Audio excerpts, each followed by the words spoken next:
ஸ்ரீ விஷ்ணுபுராணம் அத்தியாயம் -3 பகுதி 16. சிரார்த்த பொருட்கள்.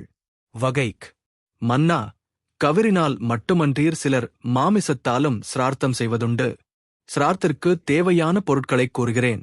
காலாசாதம் என்ற ஒரு கீரையும் சுத்தமான தேனும் சாமையும் வழுதுணை பிரண்டை முதலான காட்டு மூலிகைகளும் கிழங்குகளும் தானியங்களும் உளுந்தும் எள்ளும் கடுகு பலா கதலி பாகல் அவரை முதலியவை சிறந்தவை. பூசை செய்யாது அறுவடை செய்த தானியங்கள் காராமணியும் சுரை வெண்காயம் வெள்ளை பூண்டு முள்ளங்கி காந்தரகம் என்ற சம்பாவும் கரம்பம் என்ற தானியமும் உப்பீட்ட பொருட்களும் இரவில் கொண்டு வந்த நீரும் கன்று இறந்த பசுவின் பாலும் நுணத்த நீரும் ஒற்றை குளம்புடைய மிருகங்களின் பாலும் ஆட்டுப்பாலும் எருமைப்பாலும் சிரார்த்தத்திற்கு உபயோகிக்கக்கூடாது.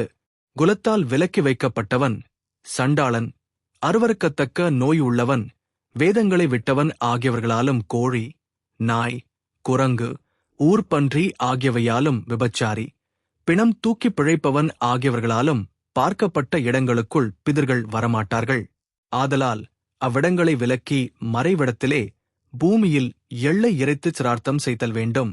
சுத்தமான உணவு வகைகளை பக்தி சிரத்தையுடன் தமது கோத்திரங்களைச் சொல்லி இடுவோமானால் அந்த உணவு பிதர்களுக்கு அமித்தான உணவாகத் திகழும்.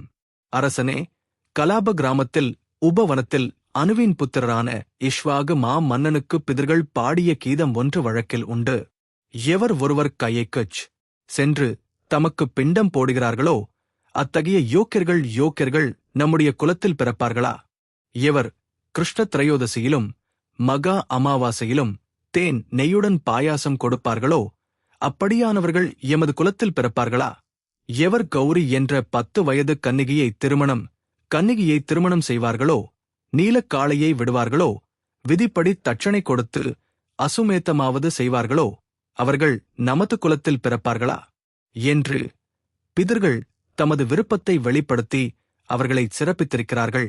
இதன் தொடர்ச்சியை அடுத்த பகுதியில் பார்ப்போம்.